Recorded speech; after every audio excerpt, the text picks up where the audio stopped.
mayambu ahanba maktada kanglele pung wari channel gi makedagi bisok kharakpamna taram noksari ngasi so asem gathokiba wari ma mayam gi maphamda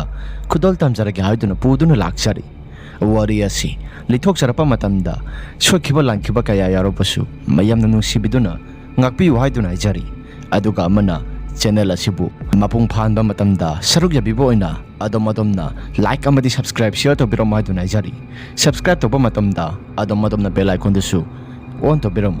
matangi wari thagalakpa matamda adomadomgi phonda phangnabagidamakta adudi wari si honaba tawjaragi wari asing asidagina sahi kharagi mamangda sengba thokiba wari makhangni wari ase khogi laikai makta asengba thokiba oibana aikhogi laikai gi maming adu mayamda pallarogi masigi damakta mayamna pukchel chawna ngapiu haiduna hajari ai gamingna Indra Kumar kaujai nongju thagi matam oibanina aikhoisu akha ara asuki mati yamna nangba haibadu oirami maduda akha ara gi matam oibanina aikhoisu kaya hena thudokna pakpakna nongsuba matamda yumdagi thaba ingkhangdi satnaramde aikhoina sahi kumathoi surakpa kunithoi changlakpa madugi matamni hojikanggi angangsingga aikhoina sahi kumathoi kunithoi surakpa madugi matam aduga yamna khenaba haibadudi oire aikhoina sahi kumathoi kunithoi surakpa maduda khong tauba isitpa asina singba yamna toina asigumlaba thaba kaya maroma maikhoisi tawrammi aduna ingawngawna lejarakpa matam amakhakni adubu matamnadi asumasum sakhibana aikhoisu pakang pharakpa haibadu oirakle pakang pharakpa sahi kumathoi kuntaruk surakpa maduda aikhoisu nomonumit amma imanaba dile bhoigi mayumda makhoigi pukhrido isitpa muktangdi tawse haiduna aikhoi mayamse kauri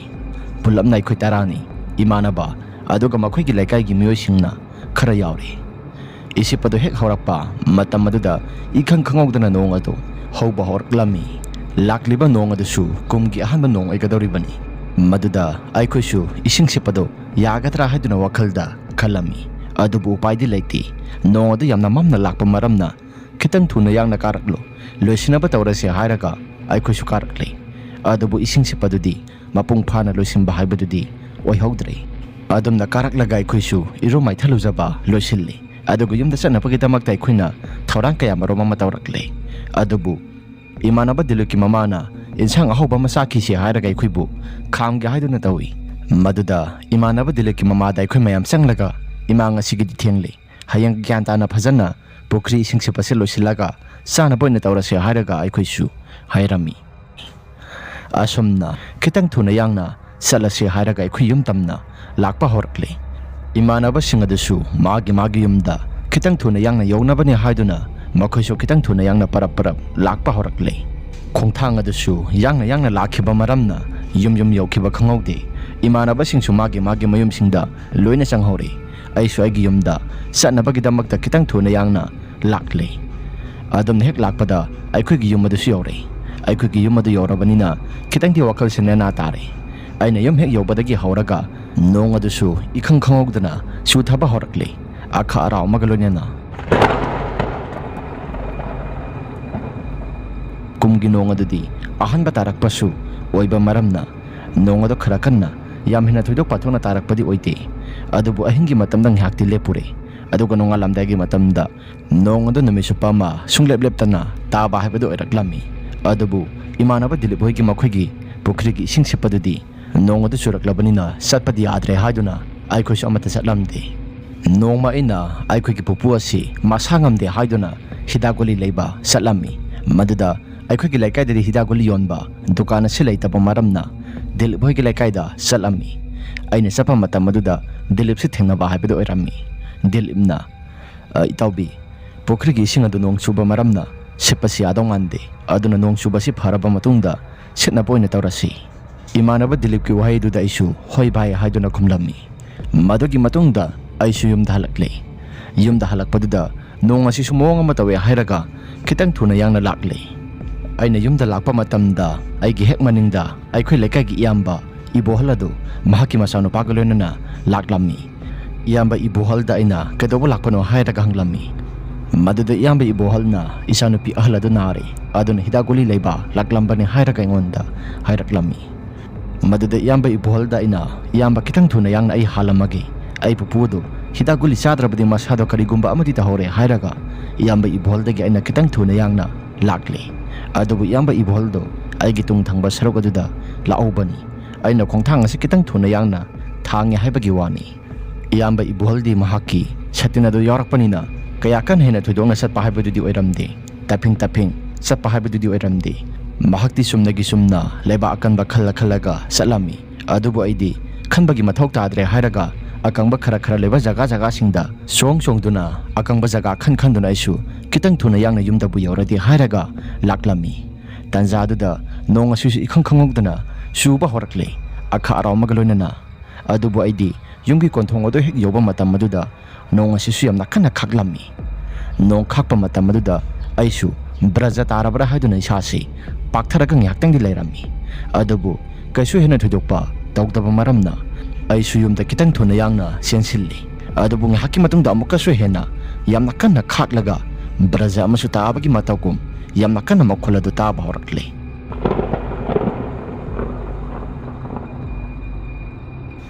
adumna makholadu hek tarakpa matam aduda imana ingonda yamna khana sairami thabai ingkhang sathopa matamda satina ma pairaga sapa yadra nong asi sudore khanglabadi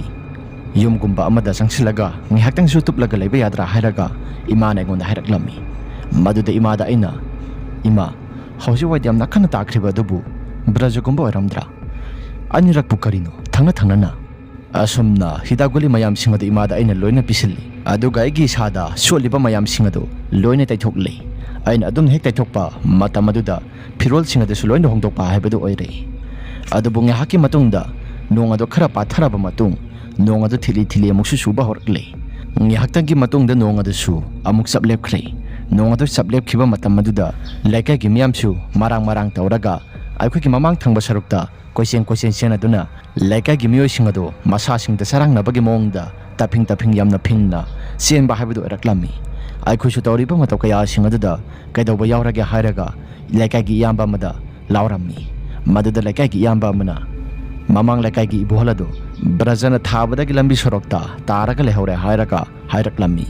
maduda isu isada thukatpa maga yaukibana imada aina hairamlaba matung aduda braja thaduna taraga lehore hairiba tada Ibolhgi manakta laklammi adum hek lakpada tada Ibolhdu masanu pagalunana soroki matai thangba sarogaduda maya karaga taraga lairammi mahaki nupi adudi manak waiduda angaubi amagi matagom yamna kaplaga lairammi mataw kaya singaduda aikoisu nungaitabana karino madi phaurakle aisungi haktangi mamangda tada Ibolhga pulap saminaramba pumnamoi singadu ningsinglaba matungda aisu wakhalda akiba madi phaurakle tada Ibolhga aiga saminaramadi aisu brajana tharaga sirambasu yai tada Ibolhdu kitang thuna yangna laklabadi maksu siramdabadi yabani miyoibagi punsisi tamba ngamanatiko asi khalaga aisu wakhalda tumina lairammi asum nangi haki matungda tada Ibolhgi mathong mangam singadusu laikai gi miyam changlaga pangthoknabagi damakta semba saba pulap loisilli numit adudi khakpa laubadi adum tawi adubu nong adudi chuba haibadudi oiraktre khongba khaktang mak tawraga numit omadi haukhre asumna numit ado haukiba matam aduda mathangi numit habadu oirakle mathangi numit aduda tada Ibolhna hek sikhiba matam adudagi hauraga mahaki sikhiba mafam aduda thoido hindona sapa haibadudi oiramde nongsu thagi matamna go isilli aikhoisu pakpakna sapa haibadudi oiramde mahakna siramliba mafam jaga adusu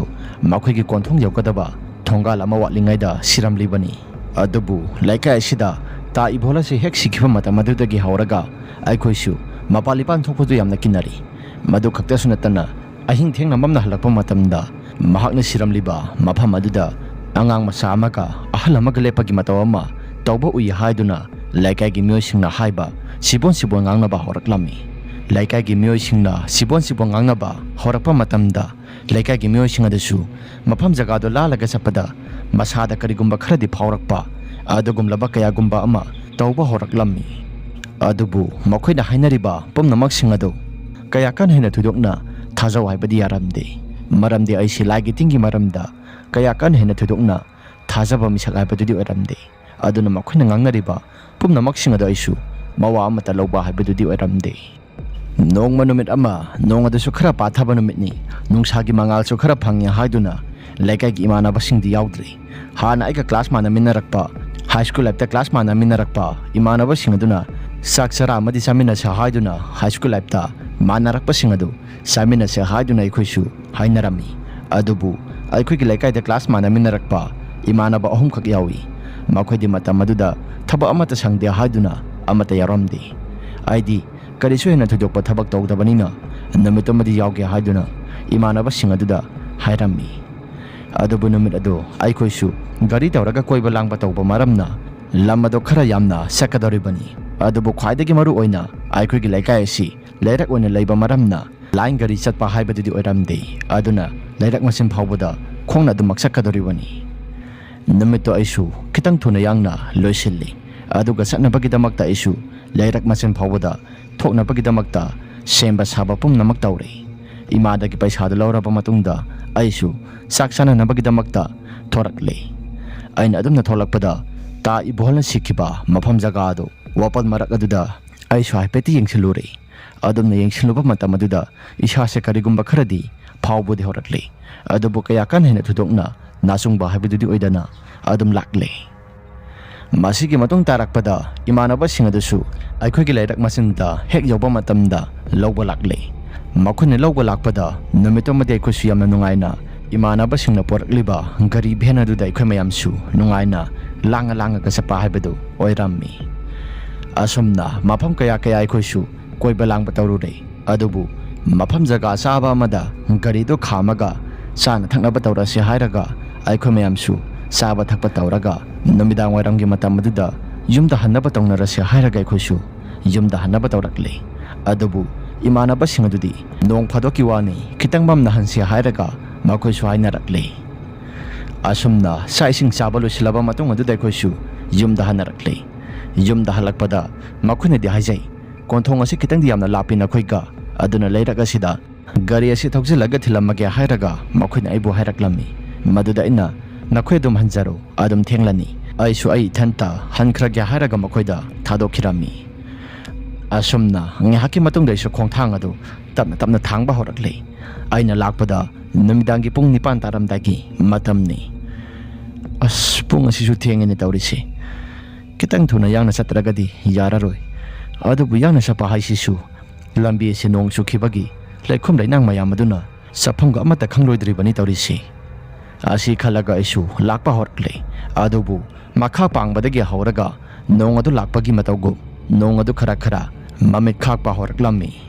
ꯃꯃꯤꯠ ꯈꯥꯛꯄ ꯍꯧꯔꯛꯄꯗꯨꯗ ꯈꯤꯇꯪ ꯊꯨꯅ ꯌꯥꯡꯅ ꯍꯟꯒꯦ ꯍꯥꯏꯗꯨꯅ ꯑꯩꯁꯨ ꯆꯠꯂꯝꯃꯤ ꯑꯗꯨꯕꯨ ꯈꯨꯠꯇ ꯃꯩ ꯑꯃꯠꯇ ꯄꯥꯏꯗꯕꯅ ꯃꯥꯔꯒ ꯂꯩꯈꯣꯝ ꯂꯩꯇꯕ ꯖꯒꯥꯗ ꯆꯠꯄ ꯍꯥꯏꯕꯗꯨ ꯑꯋꯥꯕ ꯑꯃ ꯑꯣꯏꯗꯨꯅ ꯑꯩꯁꯨ ꯌꯥꯝꯅ ꯋꯥꯅ ꯂꯥꯛꯂꯝꯃꯤ ꯈꯤꯇꯪ ꯊꯨꯅ ꯌꯥꯡꯅ ꯂꯥꯛꯀꯦ ꯈꯟꯕꯅꯤ ꯑꯗꯨꯕꯨ ꯂꯩꯈꯣꯝ ꯖꯒꯥ ꯂꯩꯇꯕ ꯖꯒꯥꯗ ꯑꯩꯁꯨ ꯂꯥꯛꯄ ꯃꯔꯝꯅ ꯃꯥꯔ ꯂꯥꯛꯄꯅ ꯌꯥꯝꯅ ꯋꯥꯅ ꯇꯞꯅ ꯂꯥꯛꯄ ꯍꯥꯏꯕꯗꯨ ꯑꯣꯏꯔꯝꯃꯤ ꯂꯝꯕꯤ ꯁꯣꯔꯣꯛ ꯑꯗꯨꯗ ꯃꯤꯁꯨ ꯑꯃꯠꯇ ꯆꯠꯄ ꯍꯥꯏꯕꯗꯨ ꯑꯣꯏꯗꯦ ꯑꯗꯨꯅ ꯑꯩꯒꯤ ꯋꯥꯈꯜꯗ ꯑꯁꯨꯝꯅ ꯈꯜꯂꯤ ꯁꯣꯔꯣꯛ ꯑꯁꯤꯗ ꯀꯅꯥꯒꯨꯝꯕ ꯑꯃꯠꯇ ꯆꯠꯄꯁꯨ ꯅꯠꯇꯦ ꯑꯩꯕꯨ ꯏꯊꯟꯇ ꯈꯛꯇ ꯒꯥꯔꯤꯒꯨꯝꯕ ꯑꯃ ꯂꯥꯛꯂꯕꯗꯤ ꯈꯤꯇꯪꯁꯨ ꯐꯒꯗꯕꯅꯤ ꯑꯗꯨꯁꯨ ꯅꯠꯇꯦ ꯑꯣꯟꯊꯣꯛꯅ ꯇꯟꯈ꯭ꯔꯦꯗ ꯇꯣꯔꯆ ꯂꯥꯏꯠꯁꯨ ꯑꯝꯇ ꯄꯥꯏꯍꯧꯗꯕ ꯉꯟꯇꯥꯅ ꯍꯜꯂꯛꯀꯗꯕ ꯃꯥꯟꯗꯅ ꯁꯥ ꯈꯔꯒ ꯄꯨꯜꯂꯨꯕꯁꯤꯗꯤ ꯃꯇꯝꯁꯤ ꯌꯥꯝꯅ ꯃꯥꯡꯍꯜꯂꯤꯗ ꯉꯁꯥꯏꯅ ꯊꯤꯟꯖꯤꯟꯒꯦ ꯍꯥꯏꯔꯤꯉꯩ ꯃꯇꯝꯗ ꯌꯥꯔꯝꯒꯗꯕꯅꯤ ꯑꯗꯨꯕꯨ ꯍꯧꯖꯤꯛꯇꯤ ꯆꯠꯈ꯭ꯔꯕꯅꯤꯅ ꯏꯊꯟꯇ ꯈꯛꯇ ꯃꯥꯔꯒ ꯆꯠꯄ ꯍꯥꯏꯕꯗꯨ ꯑꯣꯏꯔꯦ ꯑꯁꯤ ꯈꯜꯂꯒ ꯑꯩꯁꯨ ꯂꯩꯀꯥꯏꯗꯨꯗꯒꯤ ꯌꯥꯝꯅ ꯇꯞꯅ ꯑꯩꯈꯣꯏꯒꯤ ꯌꯨꯝꯐꯝ ꯐꯥꯎꯕꯗ ꯂꯥꯛꯄ ꯍꯧꯔꯛꯂꯝꯃꯤ ꯑꯩꯈꯣꯏꯒꯤ ꯀꯣꯟꯊꯣꯡ ꯑꯗꯨꯁꯨ ꯂꯩꯀꯥꯏ ꯑꯁꯤꯒꯤ ꯃꯌꯥꯏ ꯊꯪꯕ ꯁꯔꯨꯛꯇꯒꯤ ꯈꯔ ꯆꯠꯂꯒ ꯂꯩꯕ ꯃꯔꯝꯅ ꯈꯤꯇꯪꯗꯤ ꯁꯥꯡꯉꯤ ꯑꯗꯨꯕꯨ ꯀꯅꯥꯒꯨꯝꯕ ꯑꯃꯠꯇ ꯂꯥꯛꯇꯕꯅ ꯑꯩꯁꯨ ꯋꯥꯅ ꯂꯥꯛꯄ ꯍꯥꯏꯕꯗꯨ ꯑꯣꯏꯔꯝꯃꯤ ꯀꯅꯥꯒꯨꯝꯕ ꯑꯃ ꯃꯩ ꯊꯥꯜꯂꯒ ꯅꯠꯇ꯭ꯔꯒꯅ ꯒꯥꯔꯤ ꯊꯧꯔꯒ ꯂꯥꯛꯂꯕꯗꯤ ꯐꯒꯗꯕꯅꯤ ꯄꯨꯂꯞ ꯆꯪꯃꯤꯟꯅꯕꯁꯨ ꯌꯥꯔꯦꯗꯅ ꯑꯁꯤ ꯈꯜꯂꯒ ꯀꯅꯥꯒꯨꯝꯕ ꯑꯃ ꯂꯥꯛꯂꯕꯗꯤ ꯐꯔꯅꯤ ꯍꯥꯏꯗꯨꯅ ꯋꯥꯈꯜꯗ ꯈꯜꯂ ꯂꯥꯛꯂꯦ ꯑꯗꯨꯕꯨ ꯂꯥꯏꯕꯛ ꯊꯤꯔꯤꯕ ꯑꯃꯅ ꯀꯅꯥꯒꯨꯝꯕ ꯑꯃꯠꯇ ꯂꯥꯛꯄꯒꯤ ꯃꯃꯤꯗꯤ ꯑꯃꯠꯇ ꯇꯥꯔꯝꯗꯦ ꯑꯩꯅ ꯑꯁꯨꯝ ꯂꯥꯛꯄꯅ ꯇꯥ ꯏꯕꯣꯍꯜꯅ ꯁꯤꯈꯤꯕ ꯃꯐꯝ ꯖꯒꯥꯗꯨ ꯌꯧꯔꯛꯂꯦ ꯃꯗꯨꯒꯤ ꯃꯐꯝ ꯖꯒꯥꯗꯨ ꯌꯧꯔꯝꯗꯥꯏꯒꯤ ꯃꯇꯝ ꯑꯗꯨꯗ ꯑꯩꯒꯤ ꯃꯥꯡ ꯇꯨꯡ ꯑꯁꯤꯗ ꯀꯔꯤꯒꯨꯝꯕ ꯄꯣꯠꯁꯛ ꯑꯃꯅ ꯇꯨꯕꯠ ꯁꯪꯂꯒ ꯆꯠꯄꯒꯤ ꯃꯇꯧꯒꯨꯝꯕ ꯑꯃ ꯑꯃꯝꯕ ꯃꯔꯛ ꯑꯗꯨꯗ ꯇꯧꯔꯤꯕꯗꯨ ꯑꯩꯁꯨ ꯎꯕ ꯍꯧꯔꯛꯂꯝꯃꯤ ꯑꯗꯨꯕꯨ ꯀꯌꯥ ꯀꯟꯅ ꯍꯦꯟꯅ ꯊꯣꯏꯗꯣꯛꯅ ꯈꯟꯖꯤꯜꯂꯨꯕꯗꯤ ꯇꯧꯔꯨꯗꯦ ꯎꯆꯦꯛꯀꯨꯝꯕ ꯑꯣꯏꯔꯝꯒꯅꯤ ꯍꯥꯏꯔꯒ ꯋꯥꯈꯜꯗ ꯈꯟꯕ ꯍꯧꯔꯛꯂꯦ ꯑꯗꯨꯕꯨ ꯍꯧꯗꯣꯡꯒꯨꯝꯕ ꯑꯃꯁꯨ ꯅꯥꯛ ꯌꯦꯛꯇ ꯌꯥꯝꯅ ꯀꯟꯅ ꯈꯣꯡꯕ ꯍꯥꯏꯕꯗꯨ ꯑꯣꯏꯕ ꯍꯧꯔꯛꯂꯝꯃꯤ ꯇꯥꯟꯖꯥ ꯑꯁꯤꯃꯛ ꯅꯠꯇ꯭ꯔꯒꯗꯤ ꯍꯧꯗꯣꯡ ꯈꯣꯡꯕ ꯑꯁꯤꯁꯨ mafam ilai leitaba satla asi khalaga usina mara lakpana ta ibholna sikhiba mafam jaga adu maktada yaurakle madugi mafam jaga adu hek yaurapa matamadуда mahana sikhiba mapa wapal horiba make domda manung adudagi kanagumba amana aigi mingasi kaurapagi makholama taba horaklami maduda aigi mingasi kauba horakpa matamda isu isa sakitangdi satlamba pumnamak singadu lakak tawi adugang maya si haiphe su laiduna yenglammi kana oiriba sanu kanagumba amata laktaba matam asida aigi ming kaurakliba sina asi khalaga aisu kitang khon kalapna kanano hairaga yamna kanna kaurammi maduda kanagumba amata khumlakpagi matawgumba amata tawrakte farida makha tana chatlagi kanagumba amata su khumlakte asi khalaga makha tana isu khong adu thangba horakle adumna makha tana khong adu thangba horakpaduda aigi tong thangbada leiba ising tongliba kongko singaduda jabong hairaga kanagumba amana lakpagi matawgum yamna langbada tawba horaklami adumna hek tawba matamaduda satlamliba pumnamak singadu saplepi aduga kari matawno hairaga wakhaldasu jajat phawba horakle karinoda kanagumba amata laogdaba matamaduda aigi tong thangba saruga sida kari saptarano asi hairaga tong thangba sarugaduda tapna lesinduna yengri adubu karigumba amata leibadi udi ising langlibadudi masa mathanta langbagi makhol adudi adumaktai adumna hek tawba matamadudagi hauraga aisu isasi athuk apai nangba habidu oirakle ngasai makai isase kaya kana hena thodokna akiba phawrudaba pumnamak singadu tawriba pumnamak singadu da isase karigumba kharadi phawba horakle karinoda tamnariba habedura sibu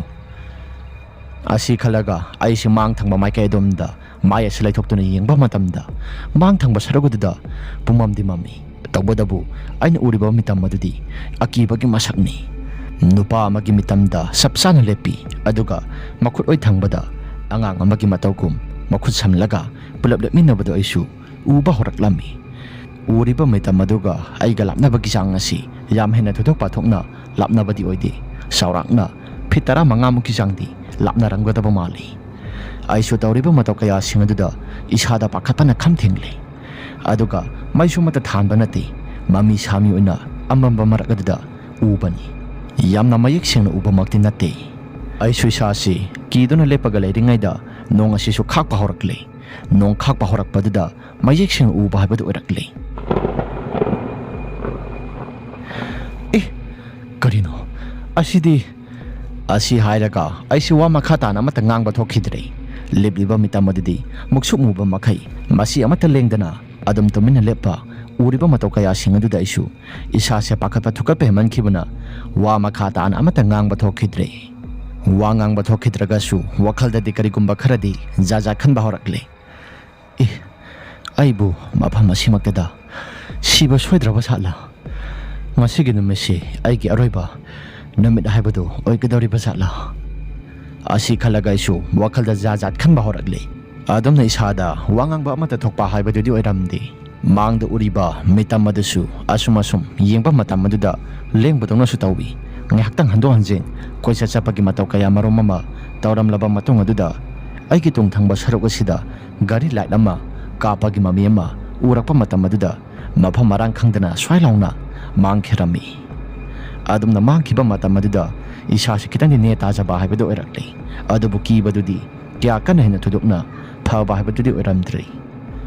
adumna gari gi light aduna kaplakpada aisu kitang thuna yangna chatlaga haiduna ningjing mangjing naragi isasi yumdaba yauradi haiduna ngasai makhai leplamba mitamadu madugi jaga ado kitang thuna yangna aisi phawraga sen ba haibadu oiraklami handa mukti gari gi light aduna aigi mapase hendolaga satringai matamda lekhom leinang ising leibaga amata thikidre yumdabu yauradi haiduna hok thadana chelami adon aina yumda yoba matamaduda ngasai makai thokriba thodopung namak singado imada loina tami maduda ima oisu handakti laikai asi iboha leitaba matamadudagi horaga laikai si karigumba kharadi adumak tawe haiduna hainabani adunani aina ngasai thengna mamna halakano haiduna sinakhibadu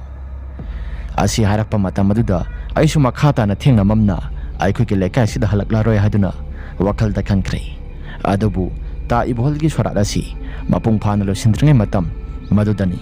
aikhoi laikai sida karigumba ꯑꯇꯣꯞꯄ ꯃꯤꯑꯣꯏꯁꯤꯡꯁꯨ ꯃꯤꯇꯝ ꯑꯅꯤ ꯊꯦꯡꯅꯩ ꯍꯥꯏꯔꯒ ꯂꯩꯀꯥꯏꯁꯤ ꯋꯥ ꯂꯥꯎꯅꯔꯛꯈꯤ꯫ ꯂꯩꯀꯥꯏꯒꯤ ꯃꯤꯑꯣꯏꯁꯤꯡꯅ ꯋꯥ ꯂꯥꯎꯅꯔꯕꯅꯤꯅ ꯇꯥ ꯏꯕꯣꯍꯜ ꯍꯣꯏꯒꯤ ꯃꯈꯣꯏꯒꯤ ꯏꯃꯨꯡ ꯑꯗꯨꯁꯨ ꯄꯥꯎ ꯄꯨꯝꯅꯃꯛꯁꯤꯡ ꯑꯗꯨ ꯇꯥꯕ ꯃꯇꯝꯗ ꯅꯨꯡꯉꯥꯏꯇꯕ ꯍꯥꯏꯕꯗꯨ ꯐꯥꯎꯈ꯭ꯔꯕ ꯃꯥꯜꯂꯤ꯫ ꯃꯗꯨꯗ ꯁꯣꯔꯥꯠ ꯑꯗꯨ ꯐꯖꯅ ꯂꯣꯏꯁꯤꯜꯂꯕ ꯃꯇꯨꯡꯗ ꯇꯥ ꯏꯕꯣꯍꯜꯅ ꯁꯤꯈꯤꯕ ꯖꯒꯥ ꯑꯗꯨꯗ ꯂꯥꯏꯒꯤ ꯇꯤꯟꯒꯤ ꯑꯣꯏꯕ ꯊꯧꯔꯝ ꯈꯔ ꯇꯧꯔꯝꯃꯤ꯫ ꯑꯗꯨꯕꯨ ꯃꯗꯨꯒꯤ ꯃꯇꯨꯡ ꯇꯥꯕꯗ ꯐꯈ꯭ꯔꯦ ꯍꯥꯏꯕꯕꯨ ꯀꯨꯝꯒꯤ ꯅꯣꯡ ꯂꯥꯛꯄ ꯃꯇꯝꯗ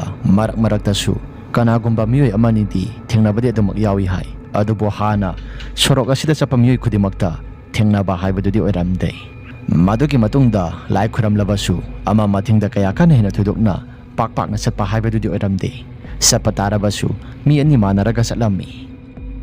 ꯋꯥꯔꯤ ꯑꯁꯤ ꯃꯇꯥꯡ ꯑꯁꯤꯗ ꯂꯣꯏꯁꯤꯟꯖꯔꯤ꯫ ꯀꯔꯤꯒꯨꯝꯕ ꯋꯥꯔꯤ ꯑꯁꯤ ꯅꯨꯡꯉꯥꯏꯕꯤꯕ ꯇꯥꯔꯒꯗꯤ ꯂꯥꯏꯛ ꯑꯃꯗꯤ ꯁꯕꯁꯀ꯭ꯔꯥꯏꯕ ꯁꯤꯌꯔ ꯇꯧꯕꯤꯔꯝꯃꯣ ꯍꯥꯏꯗꯨꯅ ꯍꯥꯏꯖꯔꯤ꯫ ꯑꯗꯨꯒ ꯑꯃꯅ ꯑꯗꯣꯝꯒꯤ ꯏꯁꯥꯗ ꯊꯣꯛꯄ ꯑꯁꯦꯡꯕ ꯋꯥꯔꯤꯁꯤꯡ ꯂꯩꯕꯤꯔꯒꯗꯤ ꯑꯩꯈꯣꯏꯅ ꯄꯤꯊꯣꯛꯆꯔꯤꯕ WhatsApp ꯅꯝꯕꯔ ꯑꯁꯤꯗ ꯊꯥꯕꯤꯔꯛꯅꯕ ꯅꯤꯡꯁꯤꯡꯖꯔꯤ꯫ ꯉꯁꯤꯒꯤ ꯑꯣꯏꯅꯗꯤ ꯃꯇꯥꯡ ꯑꯁꯤꯗ ꯂꯣꯏꯁꯤꯟꯖꯔꯒꯦ꯫ ꯃꯊꯪꯒꯤ ꯋꯥꯔꯤꯗ ꯑꯃꯨꯛ ꯍꯟꯅ ꯊꯦꯡꯅꯔꯁꯤ꯫ ꯏꯃꯥ ꯂꯩꯕꯥꯛꯅ ꯌꯥꯏꯐꯔꯦ꯫